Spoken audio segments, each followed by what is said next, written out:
Yes, hello everyone again. It's John Hine, Compass Resolution. Welcome back, and thanks for returning to watch and listen to me speaking to Nicola Withycombe about Kids Come First. But I know, Nicola, there's something that you want to make clear before we start talking about other questions, make clear to our viewer and give some reassurance. I think we were just talking about that. What did you want to say about that? Well, I think, John, I really wanted to just sort of set the tone, let's say, of expectations for parents who do come in to Kids Come First, because it's a wholly sort of self-referral process in that sense. Nobody can force you to come and see me. What they can really first and foremost expect is a confidential and a safe and non-judgmental space in which they can talk about their children, the concerns that they have, and certainly also about any challenges that they're facing in a co-parenting way. But it's also really important that parents understand that my role is absolutely neutral and impartial between parents, and I'm only ever here to represent the needs and the rights of children and their interests and their welfare at all times. So that's what they get. If they want to come and sort of berate the other parent, I'm very clear about setting the boundaries and guidelines for all of those things. I do think, as I said in the beginning of our discussion, is that early intervention, how incredibly powerful it can be to access the right kind of support and advice when you might be feeling that you're struggling or quite overwhelmed with all of the things, particularly the legal and financial sides of separation. And of course, there are many, many things going on. I also signpost parents to lots of helpful organizations and other professional support, which, if I identify that, I'm very clear about how I can help in that way as well, because I want parents to feel like they are well supported, not just by me, but by whatever else is needed. And certainly the support offers parents an opportunity to build their emotional resilience. And some parents that I meet are going through depression, anxiety, stress, and a whole range of unhelpful emotions. And so they can reduce the amount of conflict, I guess, by understanding their own processes. And most importantly, it's a way for them to enhance their parenting skills and understand the responses and behaviors of children at a time when their children really need them the most. So that's empowering for them as well, I think. And looking at all of those things and putting them together in a more practical, as we've discussed, and methodical and strategic way, also is massively cost saving in terms of time and money and energy, which they need to preserve for their future lives. So, and part of that as well is the expectation that when they come and see me, they will have a very clear understanding of mediation, the process, and also the perils of the family court. And I'm very passionate about trying to keep parents away from the courts. So I've just had this before we come on to the court, because it's something I do want to talk to you about. I know it's something you want to talk to our viewers about, is how you can help people already in court. But I've just had this lovely little image of if I'm coming to you as a parent, you might be inviting me to come with the toolkit, my parental toolkit I've already got, to examine it with you and to see what are the tools I might be needing for the job in hand. And so what you're doing, you're tooling me up. You're giving me lots of tools and information, skills, all about parenting. So I'll leave your workshop, leave my relationship with you, working with you, hopefully with a fuller toolkit, ready to parent, ready to go into mediation, ready to do all the things that I as a parent need to be doing. I mean, that's the kind of the little image I suddenly, as I was listening to you, kind of conjuring up, really. I don't know if that kind of resonates with you at all, but yeah. Well, that's exactly what it is in terms of that sort of education and knowledge being power, sort of empowerment. We send out a copy of our book, which is a very powerful book, before every session starts. So every single parent who engages at Kids Come First gets a copy of our book. They also get lots of other bits of information about conflict, about children's responses and behaviors, all of those sort of things that are relevant topics. And then after each meeting, I also immediately follow that up with an email with more reading about topics that we've discussed. So it's incredibly bespoke in that way. And it might be that a parent comes to me, for example, and just one subject out of the blue. Let's say I have a referral right now on my desk. The other parent is suffering from alcoholism. So I might be then giving that parent some information about alcoholism or addiction, so that they can also read up on that and what does that mean about the brain's neural pathways and all of those things. So we have a library of research about relationships, children, separation. It's extensive. And I want to be able to use every one of those tools specifically for every parent who comes to me. Well, I for one will be putting that link to your website and your book on in the divorce manual relevant chapter, and so the kind of clients certainly coming through my process and all our mediators' processes, whether as a divorce coach or mediator, they can quickly access. I mean, we're going to be talking about how they can find you and information in a minute, but that's really important. I think one of the keys is, of course, for parents to be able to quickly access information. Can I ask you this question? I'm going to move aside if you don't mind. So if parents are sadly already in court, can you still help them? Are they still helpable? Yes. If that's a word. Yes. And the short answer is absolutely yes. And of course, that just takes on slightly different connotations, because there are a huge number of parents I work with who might be at early stages of their separation, and they've clearly identified that their preference is not to go anywhere near the courts and not to go into any kind of legal battle. But then there are also parents who are referred to me by lawyers and barristers, etc., whose clients are already in the courts.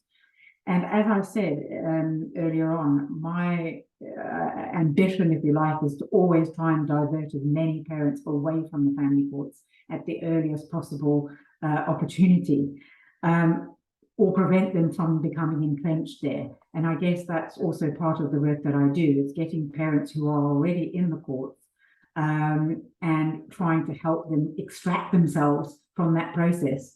So, I think there is now more so than ever, and certainly more than there was even 5 years ago, an expectation that with all the dispute resolution processes out there that are available, that parents should now find their own means of resolving their differences.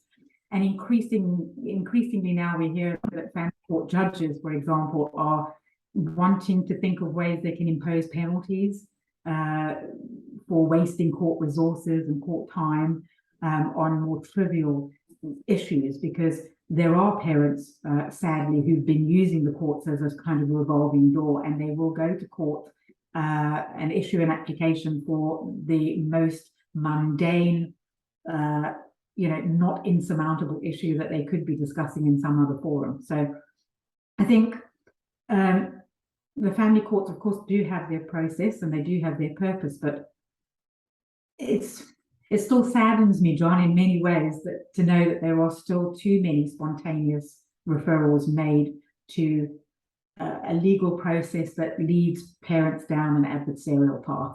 Sometimes they're not sure how they've got there, but let's just say that that's just how it all pans out. Sorry, it is a conversation going on in the mediation world, because as you know, there is this a legal requirement that they attend this mediation information meeting before they make an application. And so that meeting, really, my belief is that mediators need to be speaking about your kind of service and the service you offer. So early intervention, I know you talk about early intervention being absolutely a key principle.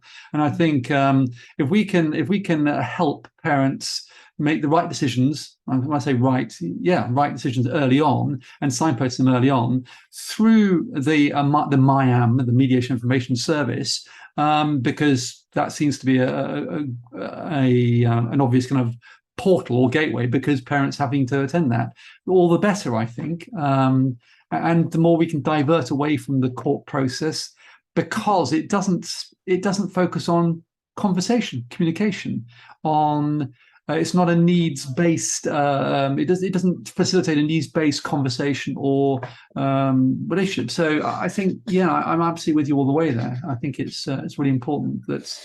Well, it's not a family-friendly process, is it, at all? The courts have never been a family-friendly process, and as we both know and sort of hope for the day when mediation becomes more compulsory, as it is in other countries. But the fact is that our current, the current situation doesn't go far enough in that sense. So there needs to be another quick diversion tactic, I think, based on that sort of MIAM.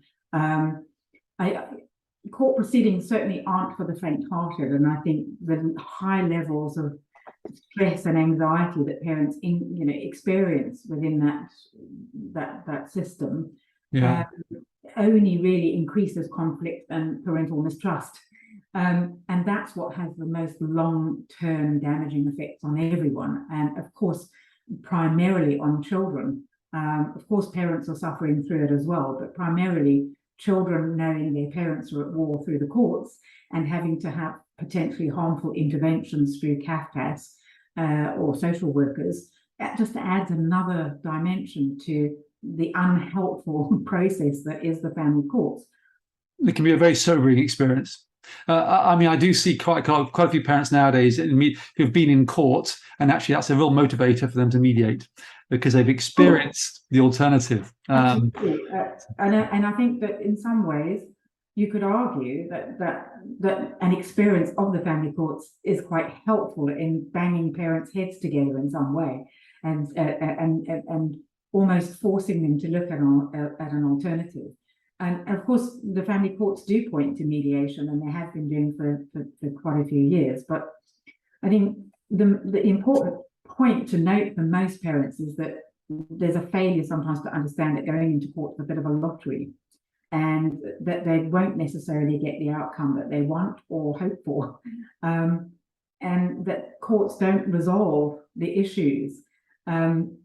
At best, I always say a judge hands down an order which can be quite vague and just meets the interim needs of contact for children. It doesn't, focus into the future. It's not terribly adaptable in any way. It doesn't focus on the underlying conflict either. There's no, and so whatever the issues are there, they will continue. In fact, they can often see. I often see them getting worse.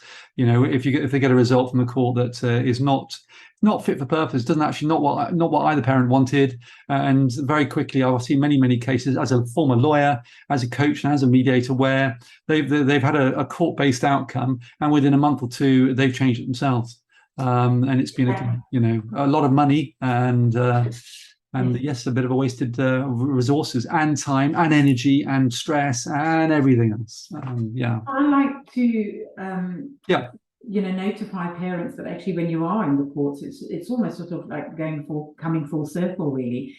Some people think going into the courts, well, we'll have all this resolved and it's the end, but it's not. It's the beginning, because the way I describe it to parents is that it's simply a skeleton and a backbone, and that needs to be fleshed out through some dialogue process, such as mediation. So it's really not the end at all. It's not an excuse for parents to go, okay, well, that's done and dusted. I never have to deal with you again. Unfortunately, that's not good enough for kids. So, we welcome parents who've been in the courts or who are in the courts to come in and try and explore a different perspective on all of that and to work on a better co-parenting relationship. And a lot of that is, as we discussed previously, about setting the right tone for that practical relationship and letting go of that, the past, even if that includes a hurtful court process, but focusing much more on the future. And I think the MIAM stage, as we've already discussed, is also a perfect opportunity for parents who are going to be directed, by the courts to go into a parenting program. It's a perfect platform for them to think about whether there is a way that they can open up communication, the right kind of communication with the other parent that might help them avoid those unnecessary court proceedings, and find a way to mediate the differences, because they might just be able to get the right sort of tools, as we discussed, to reach out in a different way and to say, to get that message over that, look, I really want to mediate this with you, rather than end up in the courts. I don't want to push me to that point, And what would you say to parents who have been or are unable to reach agreements with using your service and or mediation? You know, they really are stuck.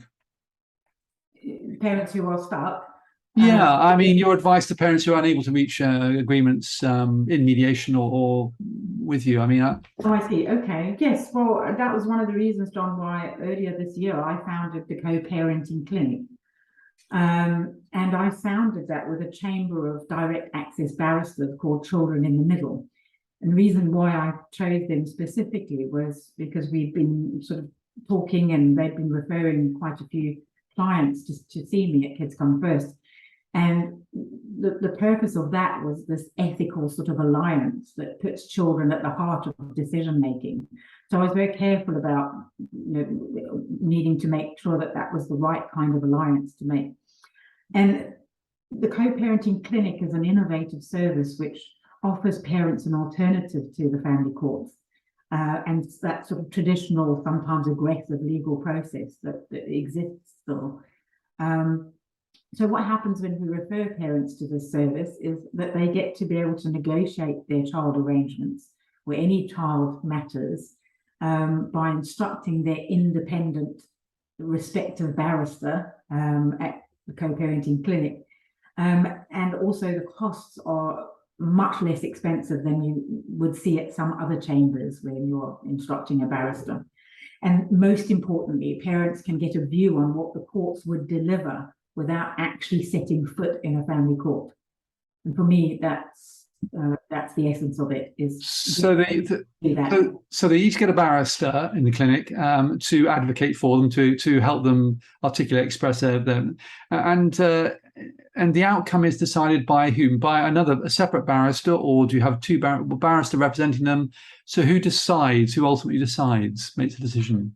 Parents would have a view on what the courts would deliver by the end of their negotiation. Okay. Barristers. So like a neutral evaluation, like a neutral. Yes. Okay. Exactly. A neutral evaluation that says, okay, for example, and we still know that there are situations where, sadly, in this day and age, when parents separate, one parent may believe that the other is absolutely superfluous, and it seeks to kind of devalue them or diminish their role in the life of children. And saying, well, these are my children and you're not getting any contact. So, I mean, that's obviously a very extreme one, but it might just be much lesser, sort of not insurmountable problems that parents just simply can't agree on. And then the barristers would give them the likely outcome if they were to go to court without the need to do that. And they can then make their decision, but at least then they are absolutely wholly informed of the likely outcome in the court.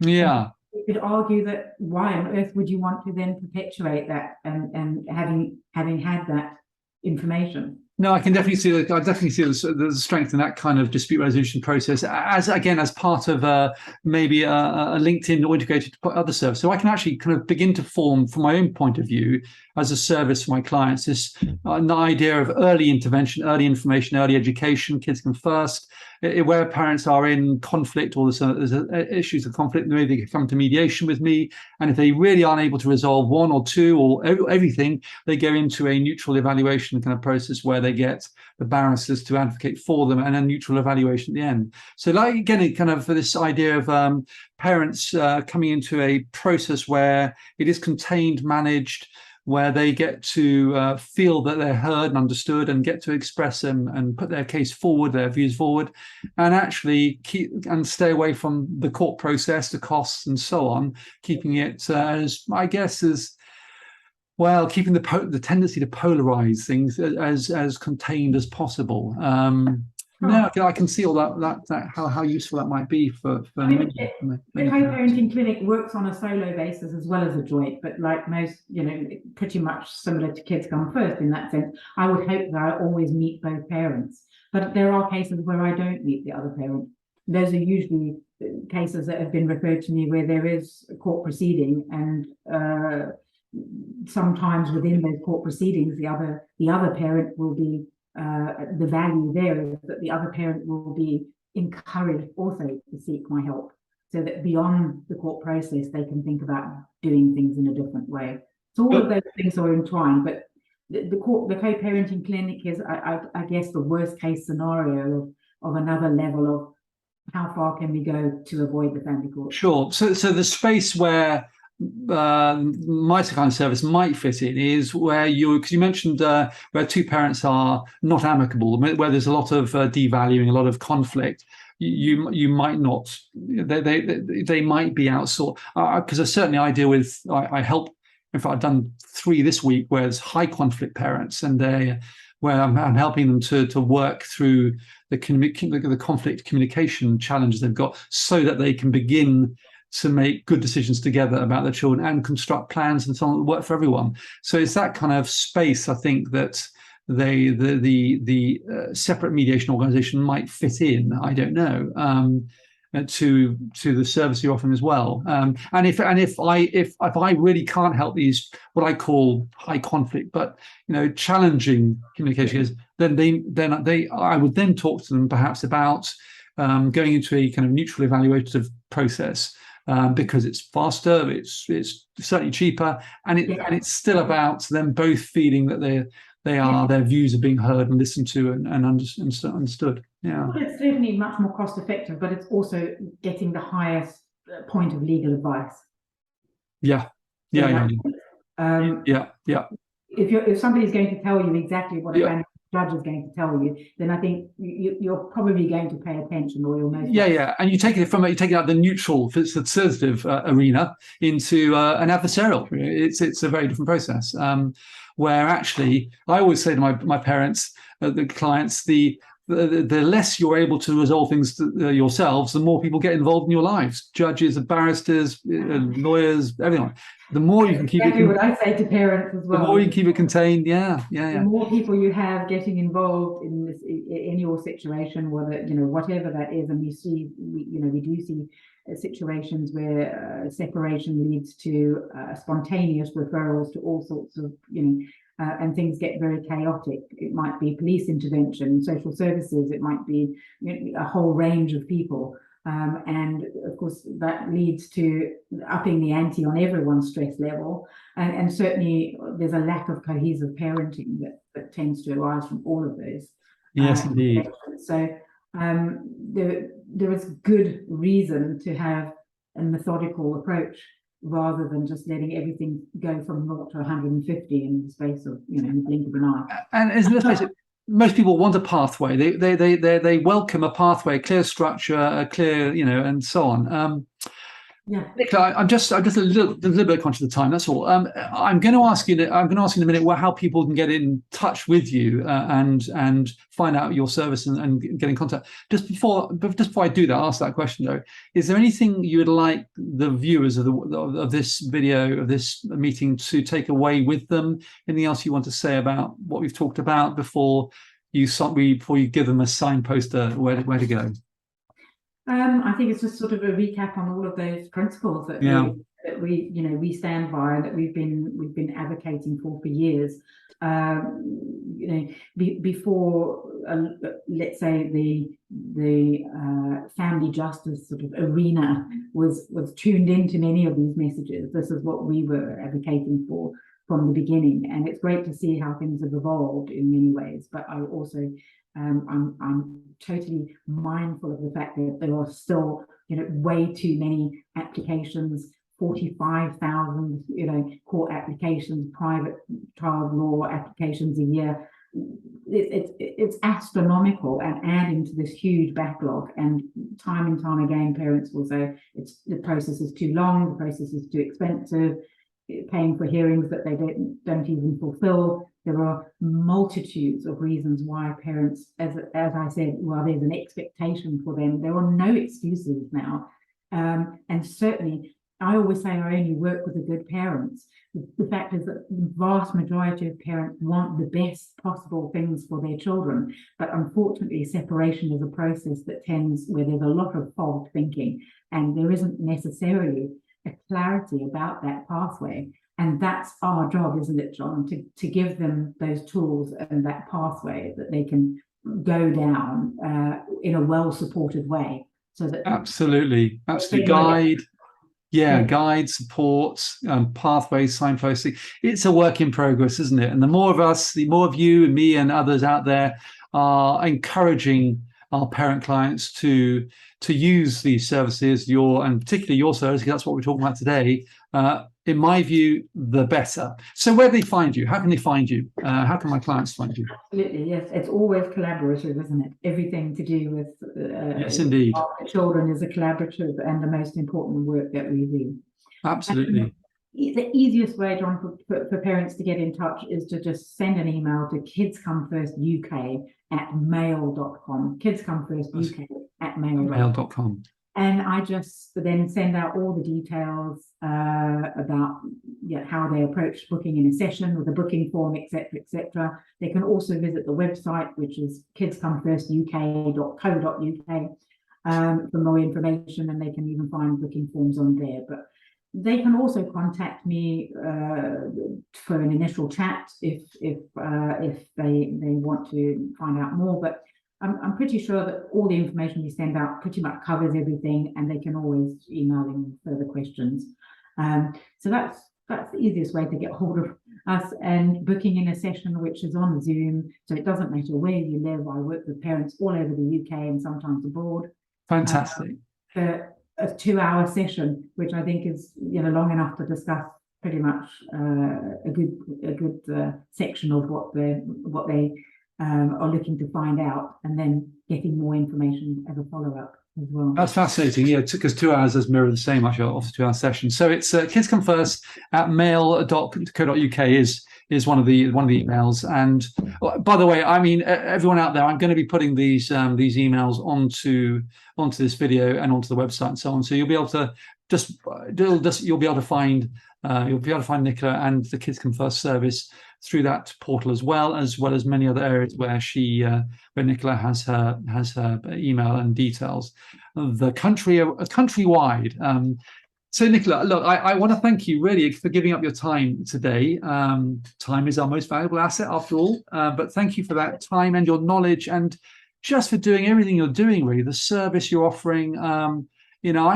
It's fantastic, and all those I know of who have used your service speaks really highly of it. So thank you for that, and thank you for being with me today to share your share your answers to the questions. Thank you. Thank you. Always good to meet a mediator. Yeah, thanks, Nicola. Yeah, thank you very much indeed. And so I'll be seeing you around, and viewers out there, because all those watching us. Thanks for your time as well, for listening, for watching, and join us whenever you want to. Again, thank you very much indeed. Bye bye. Bye bye. Bye, Nicola. I'll see you soon. Bye, John. Take care. Bye bye.